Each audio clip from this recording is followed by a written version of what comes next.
ici, dans la troisième partie, on va voir les dernières lettres de l'alphabet qui sont souvent a silent letter, c'est-à-dire qu'ils ont des lettres qui ne se prononcent pas en langue anglaise. Très bien. Donc, la lettre M, elle est pratiquement prononcée entièrement en anglaise. C'est-à-dire, dès que tu vois la lettre M en anglais, prononce-la de manière entière. Très bien. Par contre, la lettre N, c'est elle qui est souvent pas prononcée en langue anglaise, et surtout quand elle est suivie de la lettre M.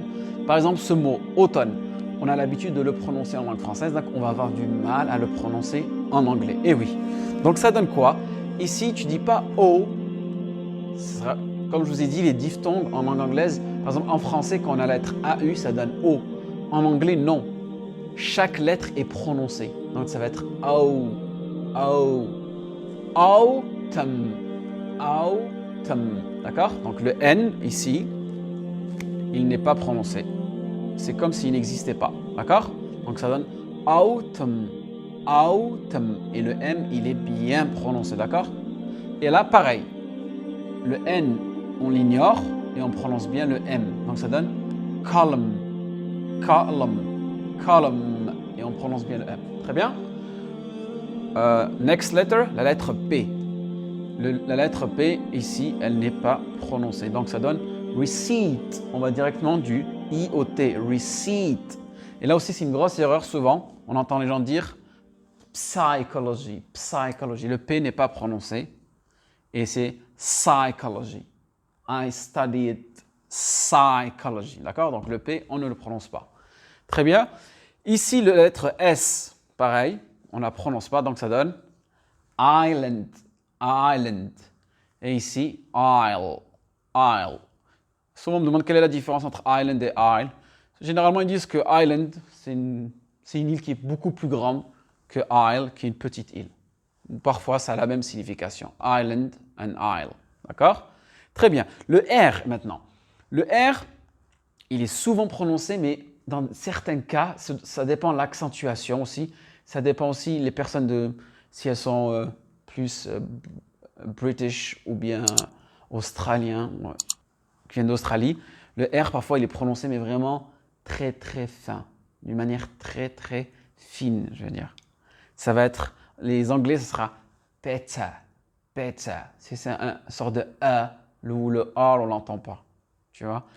Et ça, par contre, les Américains, ce mot-là, regardez comment ils prononcent. Butter, butter. Vu qu'on a déjà le T qui fait un sort de D, donc le R, il va être vraiment, on va vraiment pas l'entendre. Ça va être butter, butter. D'accord? Donc, il faut se méfier un peu de l'accentuation entre l'anglais américain et l'anglais british. D'accord? Très bien. Donc ici, on a dit, il faut faire attention, le R, souvent, il n'est pas prononcé. Ici, la lettre T, on ne dit pas listen, on dit listen, listen, listen to me. Le T n'est pas prononcé. Pareil ici, castle, castle. Répétez après moi, castle. Le T n'est pas prononcé. Et là, c'est un peu comme le français. ET à la fin, ça devient E. Et ça, c'est un mot français, donc ça donne gourmet, gourmet. Très bien. Et là, la lettre W. Souvent, j'entends les francophones dire wrong, wrong. On prononce un peu le W comme un sort de ou. Alors que non, on va directement au R. Le W, on l'ignore. C'est comme si on disait wrong, wrong. Pareil ici, right, right, right.